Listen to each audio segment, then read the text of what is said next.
Transportasi ini chart kepemilikan mobil dan juga GDP per kapita. Makin tinggi makin banyak. Indonesia ini yang merah. Di situ kita bisa lihat bahwa kepemilikan mobil Indonesia itu bahkan lebih rendah dari beberapa negara ya. Ada beberapa negara yang GDP-nya lebih rendah dari Indonesia tapi mobilnya lebih banyak gitu. Terus as GDP-nya Indonesia naik, sangat bisa kita prediksi nanti kebutuhan mobilnya Indonesia juga akan naik. Tetapi kalau kita tidak melakukan energi transisi, dampak-dampaknya akan sangat berbahaya. Kenapa? CO2 emission bakal naik. Padahal saat ini udah nomor 2 kontributor CO2 di Indonesia. Air pollution bisa tambah parah. Padahal kita lihat studinya di Jakarta, penyebab nomor 1 air pollution di Jakarta itu adalah asap emisi knalpot lah, tailpipe emission. Import dari BBM akan naik. Saat ini 60% oil kita itu diimport. Jadi kalau kita nggak bertransisi, import kita nanti akan bertambah, devisa kita akan terkuras. Dan tentunya kalau tanpa melakukan apa-apa, subsidi kita akan menjadi lebih parah lagi ya, lebih banyak lagi. Saat ini 5 tahun terakhir secara rata-rata kita mensubsidi sekitar 119 ya 120 triliun per tahun. Jadi kalau kita tidak melakukan energi transisi ini ya makin lama beban APBN kita tentunya akan selalu bertambah. Untuk itu pemerintah telah mengeluarkan beberapa kebijakan untuk mendorong transisi energi di bidang transportasi.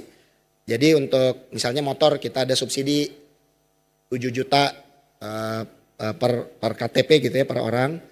Mobil kita berikan bebas PPN atau PPN ditanggung pemerintah 10%. Jadi dari 11 menjadi 1. Kemudian juga kita membuat insentif program untuk pabrikan-pabrikan yang ingin bikin pabrik di Indonesia. Kita memperbolehkan mereka sampai 2025 boleh import, kita bebaskan bea masuk, kita bebaskan PPNBM. Tetapi dia harus punya komitmen untuk membuat pabrik di Indonesia 2026 ke sana sampai 2027. Mereka harus berproduksi sama dengan apa yang mereka import. Jadi kalau mereka import 10.000 sampai akhir 2025, sampai 2027 harus produksi 10.000 juga sesuai dengan TKDN kita. Kalau mereka nggak produksi, kita suruh mereka balikin insentifnya. Dan hari ini kita sudah pegang bank guarantee. Jadi kalau misalnya orang yang ikut program ini, ya kita pegang bank guarantee-nya. Mereka tidak komit, kita akan cairkan tentunya. Harapan kita nggak mau mencairkan, kita pengennya pabrik gitu kan. Nah, ini telah mendorong traction. Ini kita kasih contoh untuk yang four wheelers ya. Di semester pertama 2022 itu penjualan mobil EV sekitar berapa nih 500 ya. Yang hybrid 1.200. Kemudian kita munculkan policy yang tadi diskon 10% gitu ya. 11% jadi 1 PPN. Naik nih di 2023 first half dari 500 menjadi 5.800. Naik 1.200% total ya. Ini termasuk hybrid juga yang di total angkanya 1,7 jadi 22,4. Kalau yang di atasnya itu EV only ya, BEV. Kemudian di awal tahun 2024 kita ada program untuk yang boleh import. Akhirnya untuk sementara tadi. Akhirnya pilihan makin banyak. Banyak juga yang mempercepat. Ya, jadi ini kemudian naik nih dari 5,8 jadi 12.200. Dan ini Bapak dan Ibu belum memasukkan angka-angka dari teman-teman yang pakai program import yang besar tadi. Maksud saya kalau ada yang ke Gias ya, BYD ini belum masuk di sini. Ya.